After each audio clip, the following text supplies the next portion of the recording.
Hey, what's going on, everybody? Beanzo's here with another episode. Today, we're going to be talking about the power of thoughts, the power of the mind, how it affects matter, how it can alternate reality, and how we are really creators, not victims.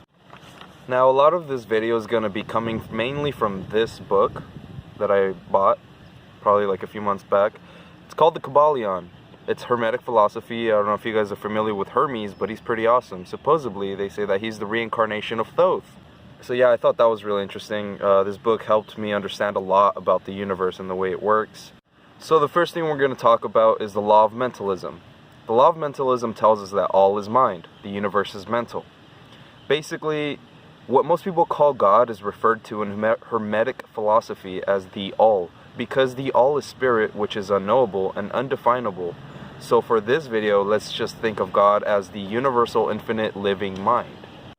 Alright, now that we got that settled, let's move on. The universe is an outward manifestation of an underlying substantial reality we now know as the all. In layman's terms, the universe was mentally created by the all, and thus the universe is mental. Alright, now, this is where the law of correspondence comes in. As above, so below. Remember that. Now you might be thinking, what the hell this has to do with mentalism? Well, if the all creates mentally, then so can man. And we do. I am referring to the law of attraction. I say this because nothing can exist outside the all, nor can the all be subtracted from, added to, or divided. The universe cannot be the all because it seems to be made up of many and is ever changing. The universe...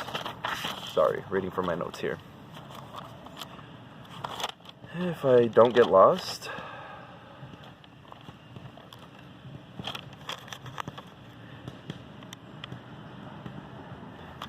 The universe can't be nothing either, for we are sensible of its existence.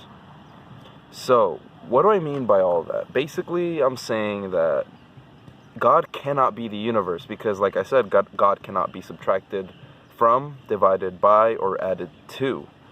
And that's what the universe is always constantly doing. And so that leaves us with, what is the universe really? A lot of people think that the universe isn't real. A lot of people believe in holographic theory and that, which is in the ballpark. I'm not saying it's wrong, but I mean, what do I know? That's just my opinion. But the universe is definitely real because we feel it. We are sensible to it, as I just said. So it wouldn't really make sense for it to not exist. Otherwise, we would not be aware, if that makes sense. Anyway, moving on. So what is the universe? The universe is a mental creation of the all, and it is most likely created in a similar process in which man creates mental images and, as the law of attraction teaches us, what we think, focus on, we attract/manifest. All is mind. Everything that we experience is for a reason. And most of the time it is us who attract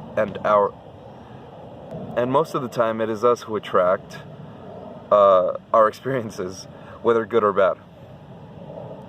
Although there are exceptions, of course. The good news is we can heal from anything that did harm to us. Now, what do I mean by that? I believe that applies to everything.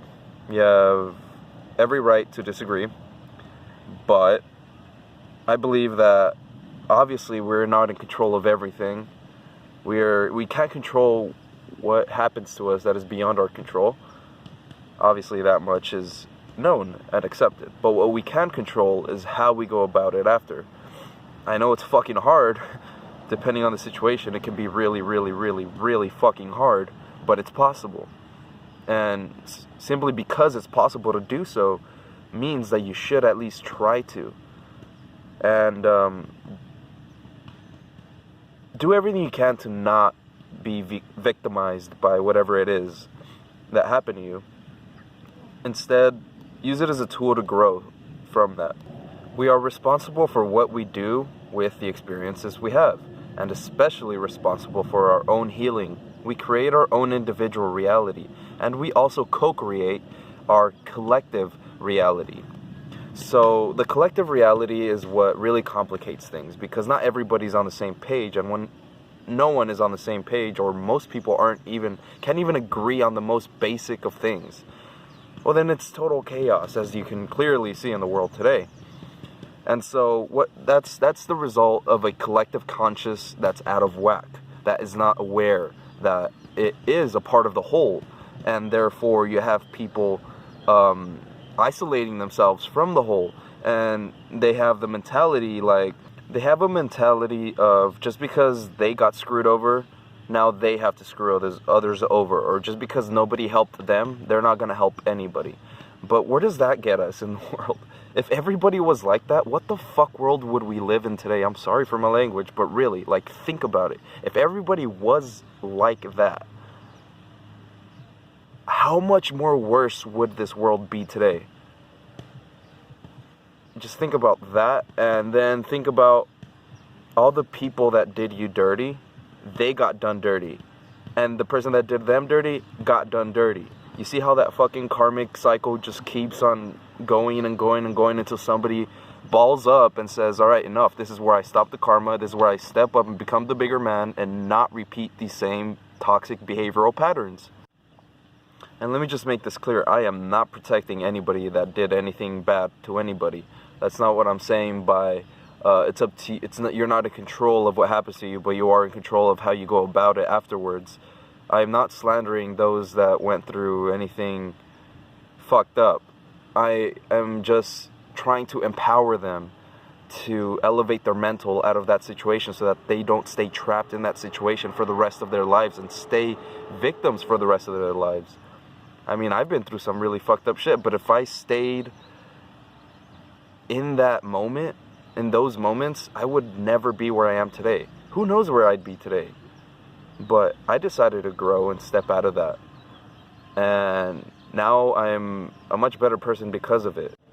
Alright, so I've told you how all is mind, how everything is mental, and that thoughts create reality. Because thoughts lead to feeling, feelings lead to action, and action leads to everything else, cause and effect. But that's why it's very important to be in control of your thoughts, because with your thoughts you can control your emotions. When you control your emotions, you can manifest properly.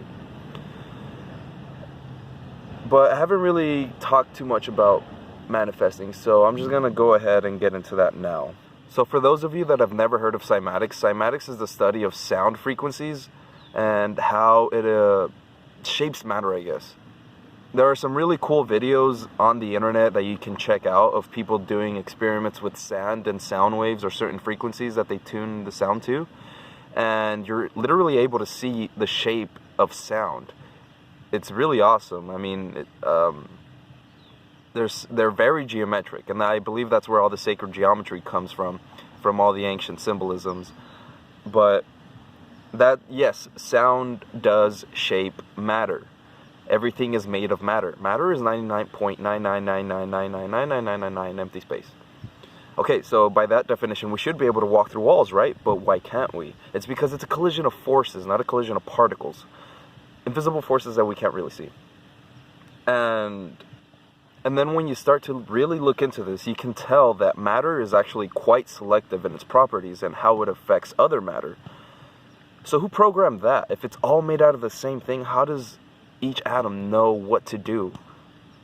It's a very big topic. you get what I'm trying to say.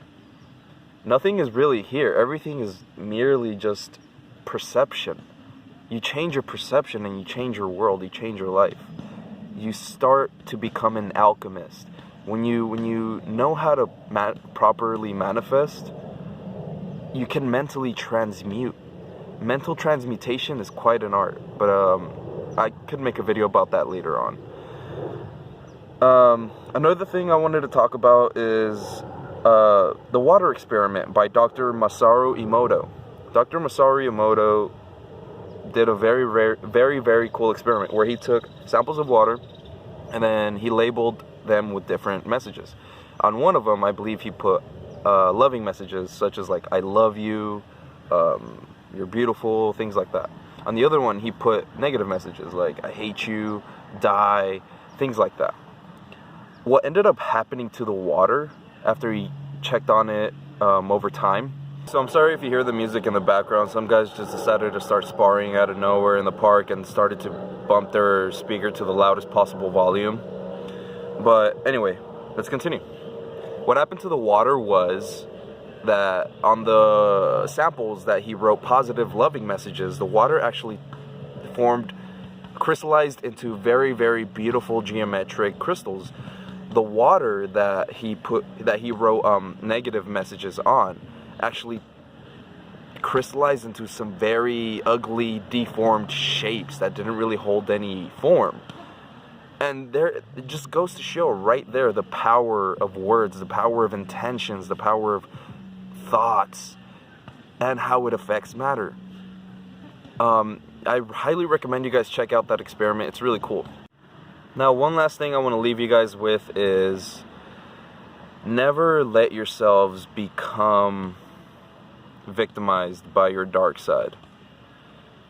Whenever those dark thoughts come in and they start bringing you down, do everything in your power to not allow that, because once you do allow that, you start to generate and manifest to that low frequency and then you basically start attracting lower vibrational experiences that you probably would rather not experience. And so it's very, very important to stay mentally healthy, spiritually healthy, emotionally healthy, just healthy on all levels. Take care of yourselves. Take care of the way you think. Take care of the way you eat. Take care of the way you move your body. All of these things come into play when you're trying to change your life and manifest properly. So that's my advice to you guys. If you want to change your life, first you have to change your thinking. And then you have to want to better yourself. You have to truly want to. So with that being said, the universe is mental. Humans create mentally. And yeah, everything is mental. Everything is mind. Matter never creates mind. Mind creates matter. And I'll just leave you guys with that. Have a great day. Thanks for watching. Please like, share, or subscribe. I would really appreciate it for all the support. Peace.